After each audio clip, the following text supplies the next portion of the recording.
Hello, and you join me today from inside one of BMW's almost top of the range cars, which is almost as good as the range topper, but perhaps in some ways a little bit better. Yes, today I'm inside because it's tipping with rain outside and I didn't want to get that wet. I'm inside a BMW 540i, which is the 4.4 litre V8. Oh. This is the 4th generation 5 Series, and compared to the E34, the 3rd generation, this is a 68mm longer wheelbase and 55mm longer overall, and incredibly 40% more torsional rigidity over the previous car. Now, it's often said that the E39 shaped 5 Series is the best BMW ever made. And that's not said lightly or without good reason, because honestly, it probably is. It builds on the incredible reputation of the earlier cars, which have been improving steadily since about the 2002, 1970 or so. And it kind of reached a pinnacle here of incredible workmanship, great design, superb engineering. But before the cost cutting came in the 5th generation E60, which we'll talk about another day.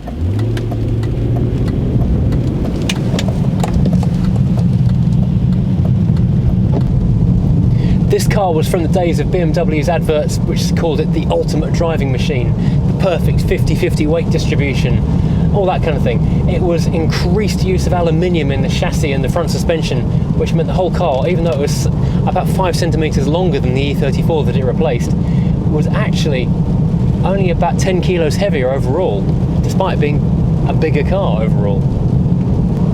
That said, compared to a brand new 5 Series, there is a feeling of weight to this car. This power steering is quite heavy actually, heavier than I was expecting.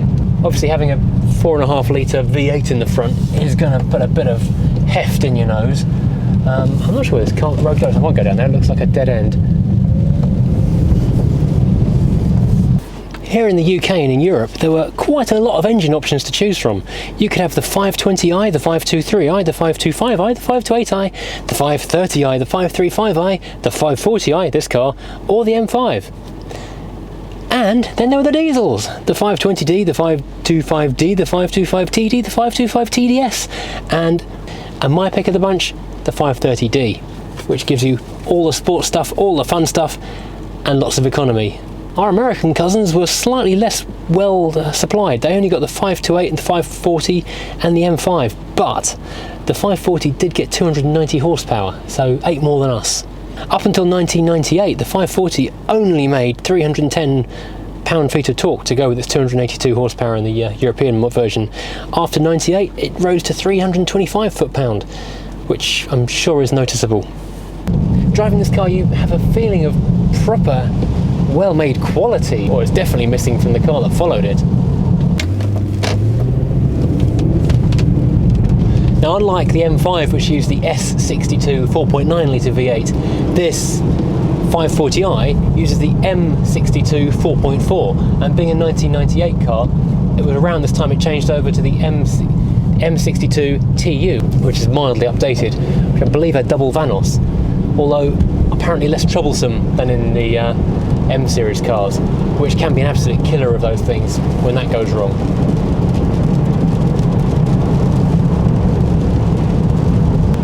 Everyone remembers BMW's flame edge design, which came in with the E65 series, and I kind of think was designed for that car and then shrunk and enlarged to go onto the other vehicles in the range. And that was Chris Bangle's kind of, I'd say, masterpiece, but certainly it was his calling card for a while. This car was styled by a guy called Joji Nagashima, and it was signed off by Chris Bangle, who had just started as design head at BMW, having come from Fiat Alfa, where he designed things like my Alfa 145 and the Fiat Coupe and a lot of other quite striking vehicles. Now, Joji's design was far more restrained, far more of a development of the previous 5 Series design language, and it's a very handsome car for it. The proportions really just work. It sits low and hugs over its wheels. It looks very elegant and it's aged really well. There's no clever styling which is too clever for its own good and has left the car looking badly dated. It just looks stylish and timeless, which is a good thing. Although this is only a 4.4 litre V8, it does still make 282 horsepower and 325 foot-pound of torque, which means it can do this. Power!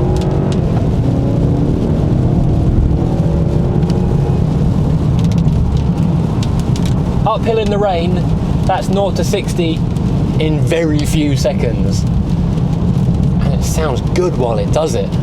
And who doesn't love a V8 screaming? What a great noise. Even though it's a big car, it has fantastic handling. It's really well put together and thought through. At the front it has McPherson struts, and a lot of that suspension componentry is aluminium. On the V8 there are more steel components to cope with the extra weight of the engine. I think the front cradle that holds the engine up from below is steel rather than aluminium on the V8, where it's aluminium on the 4 and 6 cylinder cars. And at the back it has BMW's Z-Link suspension, which is basically 4 links tied into the rear axle, which hold it steady, which means the wheels stay more accurately vertical during cornering and acceleration, so the car stays more planted and handles better. It's a more sophisticated and easier to manufacture version of the Dion tube, which wound up on the P6. It does the same thing, but lighter and much more efficiently. So this car is an automatic and it uses a 5-speed ZF gearbox. The more desirable option, which puts you more into M5 territory, was the Getrag 6-speed manual, which is a far more desirable thing to have behind this engine. Even though it is a slightly heavy, notchy box, it does give you that extra punch and control that really I kind of feel you'd want. And it's a little bit leisurely. That 5-speed auto, it shifts very smoothly and it's a real relaxing thing to drive behind. But I just kind of feel that it would be maybe more fun if, I don't know, you could have a bit more interaction with it yourself. I feel like I'm missing something out here. But if you like automatics, you'll like this gearbox. Can't say fairer than that, really, can you?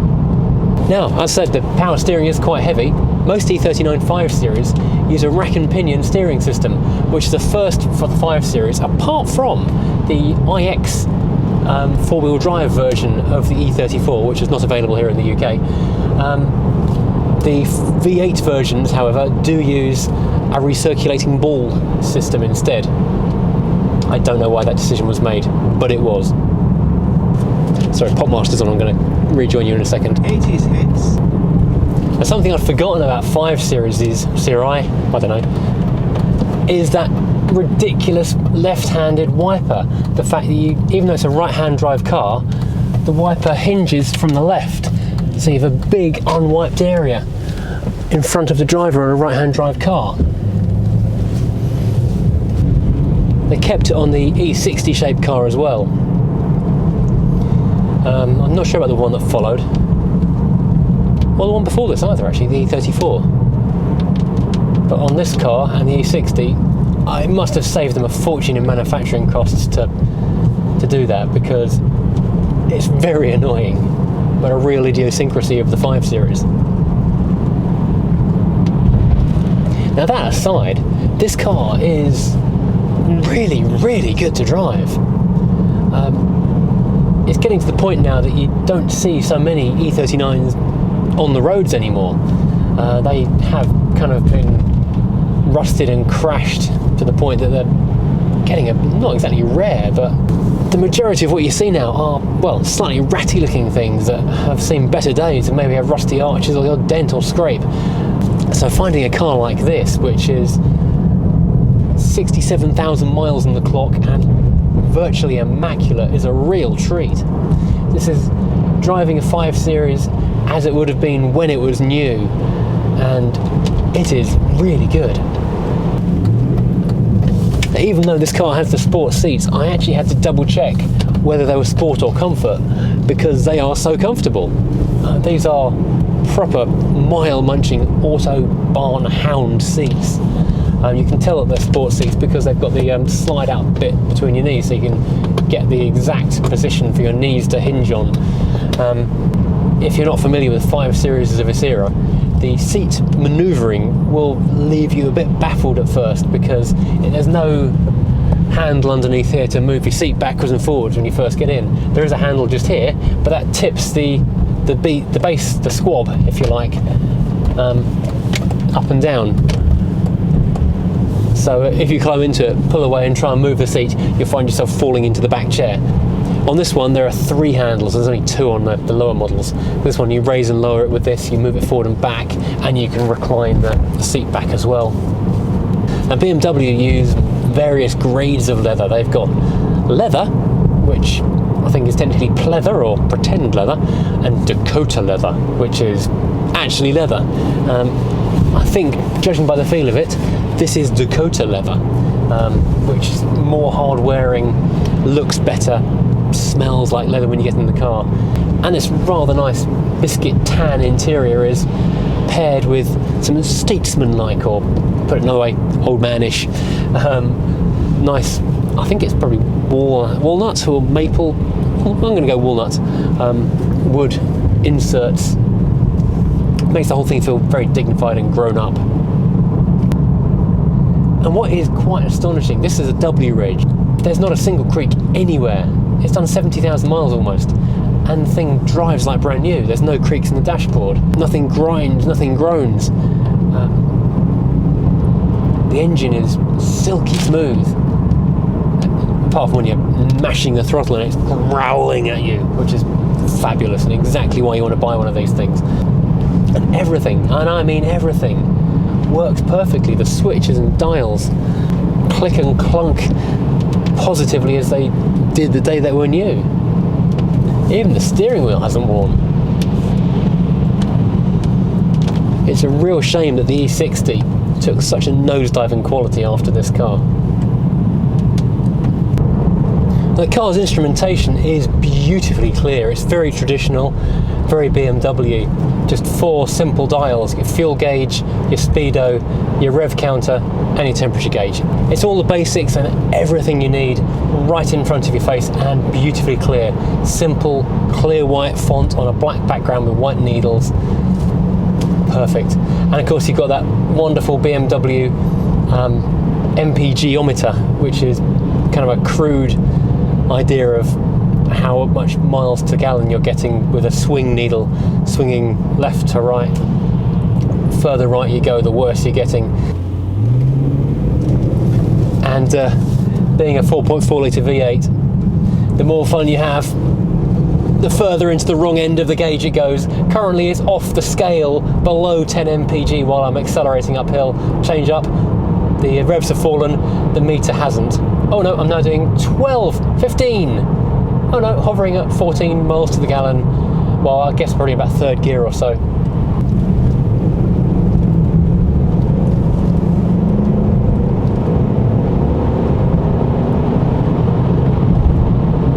A little lurch as it changes up there. This just feels so powerful. It's marvellous. It's an effortless, I mean utterly effortless cruiser. I know that's the kind of thing that gets bandied around a lot as this hackneyed old phrase, oh it's an effortless cruiser. This really is. This is just dab the little floor hinge pedal and away. The throttle is quite a light pedal, and you just give it a little nudge and the engine just wants to go. I love this car. I'm very into this car a lot.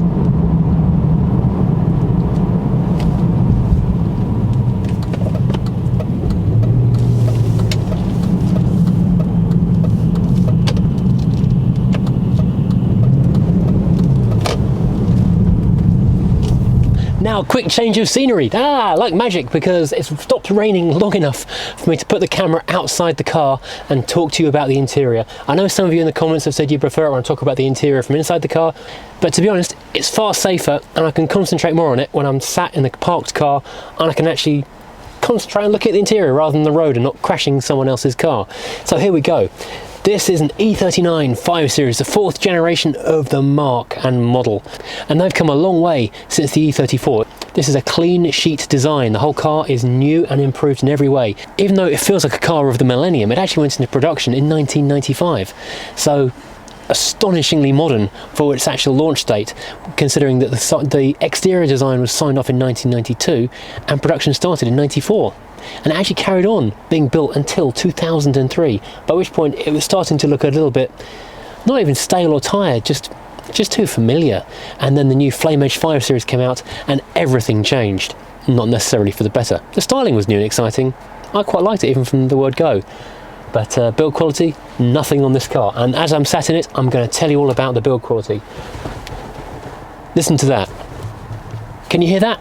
No, because there's nothing to hear. This car is so well screwed together. It is astonishing. You cannot believe this is a car from the year 2000. So it's 19 years old. Nothing creaks, nothing rattles. Hang on. The car that was designed, what, 1992, 2002, 2012, 2022? Best part of 30 years ago. That's astonishing, isn't it? It's like a 25-year-old design. But it feels so good and so fresh. The steering wheel is perfectly positioned and it feels big, chunky and nice. And it's got steering wheel controls. This was an optional extra. I'll run through the option sheet in a second because that is some reading and a half.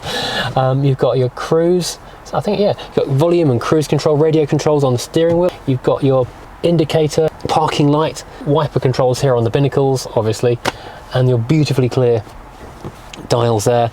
Fog lights, somewhere you can actually see the fog light control. That's a real novelty, being able to actually see the fog light control when you're driving through thick fog and can't see much. You can find the button for them. That's handy. And oh, that's quite interesting. Click for front fog lights, and it's a flicky return for the rear fog, so they go off together, I guess. Your main lights, side lights, headlights here, beautifully simple, perfectly placed. Here on the doors, you've got a tweeter and an air vent, which is lovely. So you've got lovely fresh air as well as these big vents here. You've got your all 4 electric windows here on the door for the driver, obviously only one on the passenger, and electric mirrors and lockout for the rear one, so your kids don't start driving you nuts putting the windows up and down. This is something a little bit curious. You've got, obviously they are carpet lined, these door bins, but you've got double door bins. They're not linked in the middle. They are 2 separate door bins, which is quite curious. Don't know where that goes, but talking of storage, there's quite a lot for a car of this decade. Obviously you've got a lift up bin here. It's actually very shallow, only just deep enough for a wallet or something like that. I'm surprised there's not more room. I keep looking at this thinking this should open, but it doesn't seem to want to. It's just a nice leather topped armrest. Then you have a little tiny cubby here, which is just big enough for some keys or coins. And this car has the smoker's package on it. So you've got 2 little nice pop-up items. First of all, you have this pop-up ashtray with a little, I don't know, it's a little kind of pen holder thing in there. I'm not sure what that's for. Maybe it's for stubbing cigarettes out or something. I don't smoke, so I don't really know. I only think of the smoker's package as useful because then you've got somewhere for your sweet wrappers. That's nice. And then also, this little hidden tab here, pop-up lighter socket. How neat is that? All beautifully damped as well. When I first got in here, I left my coffee in the Mercedes because I thought, oh, there's no cup holders. It's a 90s car, no cup holders. But there are. There's 2 of them here. They're very shallow, so I'm not sure my sort of full-size thermos thing would actually fit in there particularly well. It'd be blocking the radio and the gear shift. But they are there, so if you've got a regular-sized paper cup, which you shouldn't really use these days, very bad for the environment using disposable cups. However, if you check the Furious Driving website, we do have rather nice Furious mugs for sale. Travel mugs, that is. No T-shelf on this car, so, well, you could pass this off as a T-shelf, but I wouldn't recommend it. It's too rubbery and soft. Now this has the business radio, which means a CD prep. There's a 6-disc changer in the boot, but barely being noticed behind this rather nice walnut dash, BMW business cassette player. So your legacy tapes, because you know in the late 90s everyone's got a stack of tapes. They've got boxes of the damn things, got boxes of CDs as well by this point as well probably. This is kind of the early days of fully integrated rather than standard DIN size radios, and this is an early example which BMW's design kind of followed for the next, well, decade or so. It doesn't have the hover over the button and it tells you what the preset will be feature, but you do have a clock mode.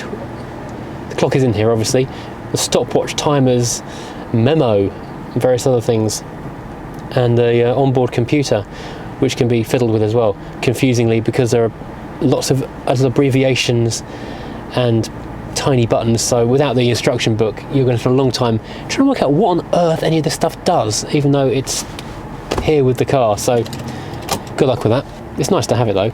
Only got a little tray here which is just the right size for an early iPhone. An iPhone XR, which I've got, doesn't quite fit, but an iPhone 6 I think probably would fit quite happily in there. Being a 2000 car, we've got airbags both sides at the front. Now I believe this was one of the first cars to have side curtain airbags as an option. This car, I can't see any SRS badges, so I don't think it has any in the back or the side. But as I say, it was one of the first cars in later iterations to get that.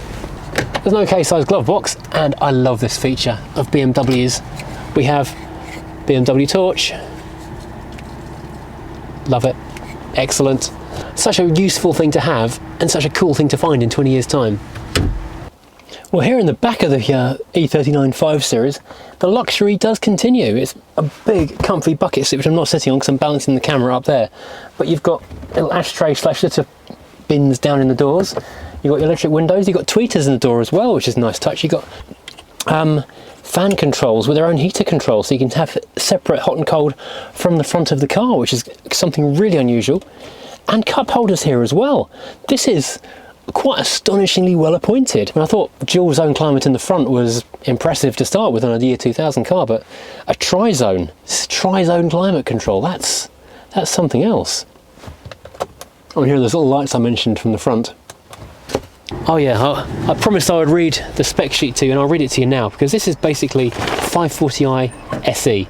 But this spec list, okay, is just insane. This must have been a dealer demo or something, because there's no other reason for it. The standard options on this car: Steptronic gear shift, because it's got the 5-speed ZF, dynamic stability control, front sliding armrest, front fogs, auto aircon, onboard computer, BMW Business RDS radio, instrument panel letter, don't know. Right, now the ordered options. This must have weighed in at half the cost of the car. Okay, so we've got a remote control anti-theft device. That's a good thing to have. Graduated tinted windscreen, electric tilt and slide sunroof, warning triangle and first aid kit, which I'm surprised isn't standard actually. Auto dimming interior mirror, which is good. Smokers package, which means we've got our nice little ashtray and lighter. Sports seat, which have got the pull-out doodahs there for your knees. Oh, here's the emergency kit down there under the passenger seat. Headlamp wash and wipe, which is cool. Park distance control, which was a big deal in the 90s. Xenon headlights, CD prep, we know about that. M Sport suspension, so this car's got the full M5 suspension on it, incredible.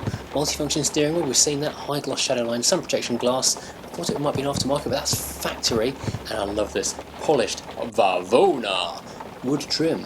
Sounds like a Vic Reeves gag. Anthracite headlining, the 18-inch parallel split wheels, GB spec, which I thought would be standard, and a bit of fuel. Bloody blah.